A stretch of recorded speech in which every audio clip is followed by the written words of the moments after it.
The sun is set, the stage is set, and we're set for MotoGP in 2021. Pecco Bagnaia starts from 3 and 7th. The world champion Joan Mir with work to do from 10th. The rookies Bastianini and Martin. Here we go, folks. MotoGP 2021 warm-up lap is about to get underway. We can barely contain our excitement here in the commentary box. Fabio Quartararo lines up on the front row, second on the grid. Here is Pecco Bagnaia, just making sure everything's set. T1 is underway. The Balap Grand Prix of Qatar is go. Not a great start initially for Bagnaia. Look at Miller coming through from the second row. The Ducati started 14th. He's already up inside the top three. The Ducati launch device is absolutely out of this world. When Ducati start device is phenomenal. They've got 4 bikes inside the top 4. The Aprilia related Spargo was also by the Ducatis. Former Ducati man Danilo Petrucci's race has come to an end so early. Hope he's all right. Immediately Zach. They wanted to be. Then the pole man Pecco Bagnaia got the whole shot. A great launch by Miller, but nobody nailed the start quite like himself inside that top 4 immediately. Incredible launch. Oleh Spargo is about to be passed by Fabio Quartararo. He had to do that. Rossi's big steep as Danilo Petrucci trudges away in the gravel trap. Yeah, not what he needed. He needed a race under his belt to get crucial. Great inroads at the moment. They're still hovering around 9th and 10th place. Pecco Bagnaia started the week out of gap already on Jackman Place. There is Jorge Martin then in 4th place, the Pramac Ducati man, number 89 behind 5 Zarco. What a start it was. On Ducati, down the start-finish straight. Who's last at the breakers? Into turn 1. Brilliant from Zarco. There's nothing that's such a vast performance advantage. Bagnaia leads at the end of the first lap of the season by almost 7/10 of a second. Leader and Jorge Martin off that sensational start. It's just come up on our screens. No jump start. Jorge Martin will absolutely sensational. There he is, number 89, up into 4th. He said, I'm going to try and learn in this race and finish it. Well, it's just part. Or they think the Ducatis might run into some rear grip problems late on. Well, they need that scenario right now because the Ducatis will only pass on the straight. Well, that was almost out of the window straight away there from Maverick Vinales, who we're on board with.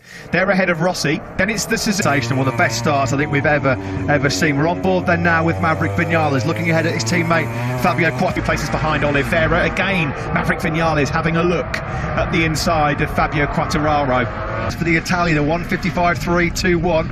Still that advantage he had like on lap 1 of 6/10 of a second. This lap, but he's got to be careful. He did say yesterday he can't go too fast at the front of this race, otherwise by nightmare. Shocker on the opening night for Franco Morbidelli. Something happened to him on that first lap as well, second lap rather, because Lecco owner Alex Martin and Fabio Quartararo, the door was just left slightly open from the rookie Martin, and through he goes. Yeah, there was something happened to Morbidelli on that second lap, Steve, 19th place. There is Valentino Rossi just ahead of the 2 Suzuki still, so yeah, Vinales has got Martin as well. Valentino Rossi there now being hounded by Alex Rins. He was wide there, Rossi, and that was easy enough for Rins to pick him off. So Alex Rins then moves up. Former teammates on screen. Pol Espargaro, Repsol Honda rider, just ahead at the moment of Brad Binder. Stefan Bradl just behind them as well. A little bit to maintain that pace. He did say yesterday he was a little bit concerned about the first few laps of the full fuel tank at Losail Qatar. He's gone from 5th to side of Valentino Rossi. So Mir now up into 8th place. Now remember, folks, the Suzukis are world champions for very good reason. 54.928.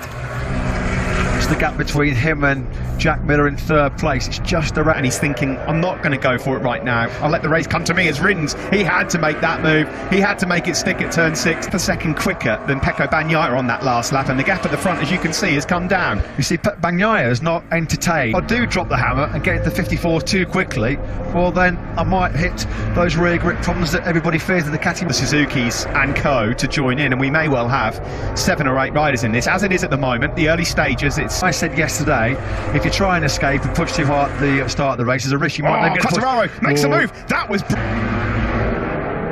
Is it a matter of time before Quartararo finds a way through a course map? They've got to do this in second lengths to keep him behind the slipstream. Here he comes. Here comes the move. That was beautifully done from Fabio Quartararo. He lined that all up into Fabio Quartararo there, because when Miller winds up the whip to 6th gear on that Ducati, although Quartararo's got pretty good drive, hasn't he? Quartararo's not having it there. He's closing the door. Excellent stuff from the Frenchman. Oh, that was a game of dare and chance on the foundational work at the end of the last lap and the start of this one from Fabio Quartararo. He had to do that. Now Maverick Vinales has just watched all of that on Morbidelli, who's having an absolutely awful, dreadful start to 2021.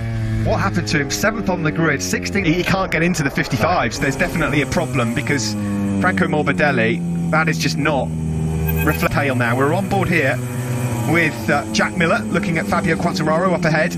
Oliveira threatened a strong race. A bike noise, I'm sure, unless I'm hearing things, Matt, but I thought I just heard, we have. Taka Nakagami's gone down. Fives, nowhere near good enough from Taka Nakagami. Yeah, and the front end just tucking out right front of him. I just wonder if he maybe clipped a bit of curb on the inside. We come across the line then to complete lap 7. It's still number 63, Bagnaia, who leads this one. The Italian from fellow Frenchman, Fabio Quartararo. Here comes the move from Maverick Vinales on his good friend Jack Miller. Miller fading, he's falling back. At the moment, just trying to save a bit of tyre. You never know. It's hard to read what's going through his mind. I mean, there's such a long way to go. And it's difficult to call, Matt, because at the end of last year, Jack Miller matured so much. He used his head in races. Is this a sign that he... Alex Rins has put some clear daylight between himself and his Suzuki teammate Joan Mir. The gap between the two GSX-RRs is now nearly a second. About a fellow rookie check, Bastianini 16th and Luca Marini 17th. The two factory Yamahas are closing now on Johann Zarco. They have worked beautifully to get back on terms again.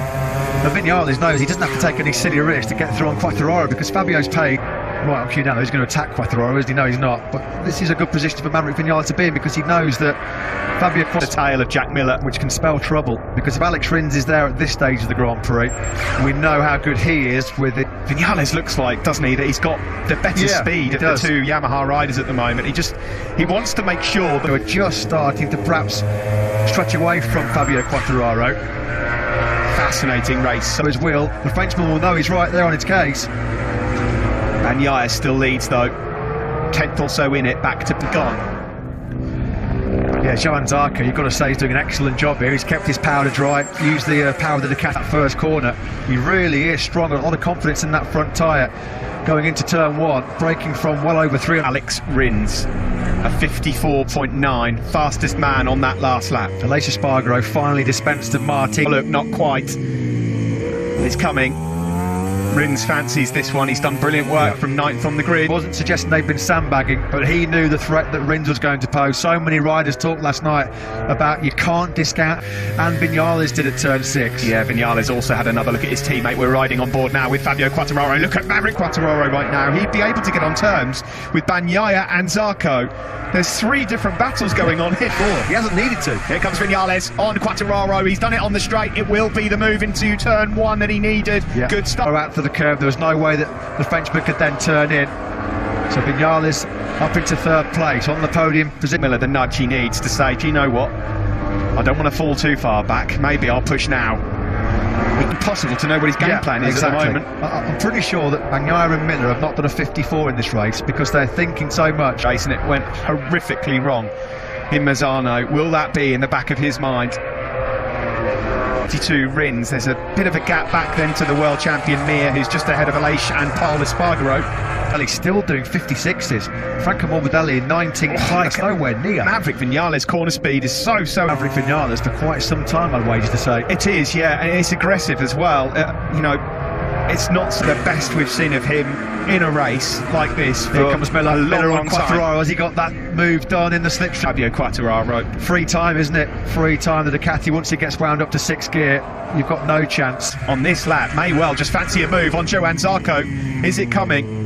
Was it made there? No, not quite. We're on board with By far the quickest man on the circuit on that last lap was Aleix Espargaro, who's taking time out of the world champion. Here comes Maverick Vinales, up the inside. Brilliant. This is a new and improved Maverick Vinales. Rins, he's now going through as well. Beautiful. Play to your strengths. That's what the Yamahas and Suzukis have to do. They haven't got the grunt down. Vinales, he's on fire. Almost elbow contact there with Pecco Bagnaia, the race leader. Wow. One of him for some time. He was boosted by this man, Esteban Garcia, returning to crew chief. He's even getting a bit of slipstream. Slipstream comes into the reckoning. Incredible. So Bagnaia's led from the very first corner of this Grand Prix, but he's on the Yamaha, or it will help us. Look at the speed traps map. Ducati's top speed advantage has been negated for Vinales. Yeah, I mean, that's 20 odd kilometres an hour slower than what they were last night, isn't it? The factory Ducatis somewhere, because he went from 12th to 16th. He did a mid 57, Rossi. So no points at the moment for Petronas Yamaha SR. And here it comes up the inside. Surely no, the door's closed by Pecco Bagnaia, but Maverick Vinales is cut on the start-finish straight, Matt, to see what has happened to Ducati's speed. There's a headwind, of course, which isn't helping, but Vinales is actually able to... Braking's over turn 1. No, he's not at the moment. Fabio Quartararo is being closed down rather rapidly by Joan Mir. Half a second between team, only 5 in their Premier Class history previously. Vinales, fantastic work this to go here. He was confident last night, wasn't he, that he could keep his rear tyre better than the Ducatis. So, oh, here he comes. He's going for it. There's a gap. That's so tight. There's going to be contact almost. Wow, incredible stuff here. Taka Nakagami's teammate had already crashed early on in the race. Ducati are dropping 20 Ks. Rapid old crash by Alex Marquez. Rins is through. 5 crashes in the test. Another one here in the race, unfortunately. Alex Rins is now up into 4. In on this group, not just Aleix Espargaro, but brother Pole as well on the Repsol Honda. Yeah, that's impressive by Apollo. Miller gets back on Rins with some Ducati grunt down the start-finish straight. He just about gets the bike stopped. Left in this one. Well, it's all about who's keeping the best rear tyre for those crucial last 2 or 3 laps. Holding firm, the number 63. They're all doing, the top 3 men came over the line, 55.9, 55.9, 50. Although he has wrestled that place back, hasn't he, again, Alex Rins. He's putting up a real big fight here. He wants that first victory. Rick Vinales on the factory Yamaha, number 12. In second, here he comes. Oh, beautiful, beautiful stuff from Top Gun. Maverick Vinales, can he try and make a crucial break? He's going to try, and what he's trying to do here now is just push the Ducati. World champion Joan Mir's made a place. He's up ahead of Fabio Quartararo, the number 36. He's now closing on this pack as well. I didn't really see this Maverick Vinales at any time during 2020. Suzuki's, they're not out of it either, are they, as well? Vinales, they're Frenchman, but for how much longer? Because he's got Rins swarming all over his rear tyre. And you cannot discount Joan Mir as well, because Mir... By the way, with pole behind, and Enea Bastianini is 10th. The rookie. Incredible job from him. He's now in Qatar 2017. He's right on course to repeat that feat here tonight. Used the Ducati to its full potential on the start-finish straight at the Losail International Circuit. On this lap 16. In fact, he's already around half a second clear of the Italian now. I'm going to see, that was ruthless at turn 15. Took the space away from Jack Miller, and the world champion now. He's ripping himself away from these 2 Ducatis. Johan Zarco's going to maybe move up into second place here. He challenges Pecco Bagnaia. Immediately behind him, 4 tenths quicker than Alex Rins in 4th place. Vinales had a disastrous ending. What a way to respond and kick off 2021 potentially with a stunning victory.